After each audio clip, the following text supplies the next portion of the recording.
ហើយអ្នកណាជាអ្នកជាបាលជំងឺខ្ញុំដែរម៉ែនោះវានោះខ្សោយហើយងាកមកដែរមើលចាអ្នកស្រីតែនេះស្មោះអ្វីដែរ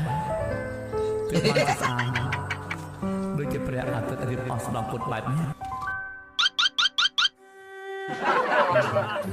សួយមានដឹងអត់ថាលោកប្រុសម្នាក់នេះលងស្នេហ៍ទៅលើអ្នកបម្រើខ្លួនឯងទៅហើយខ្ញុំម្ចាស់ក៏ស្រឡាញ់លោកប្រុសដែរអានអ៊ីណាអលវយោអញតែពេញមិនអាចស្លេចគ្នាបានទេ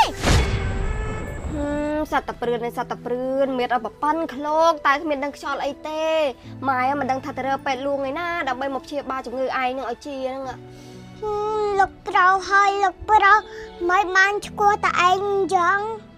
មិនយកអ្នកស្រីឈ្គោះទៅជាមួយផងអូខ្សោយចង់ដាក់ធំនេះអញមែនហ៎តែអ្នកស្រីខ្ញុំមកធានទេខ្សោយឯងមានស្គាល់ពេទ្យលួងឯណាអត់ដើម្បីមកព្យាបាលលោកប្រុសរបស់ឯងនេះទៅរកប៉ាទីណាទៀតអ្នកស្រីខ្ញុំនឹងឯងបកកែជាងគេ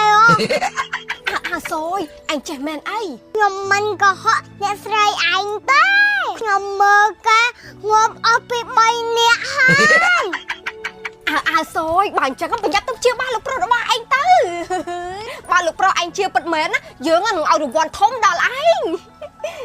អ្នកស្រីចូលយកបថើខ្ញុំតិចមកហ៎ហើយយកបថើមកតែ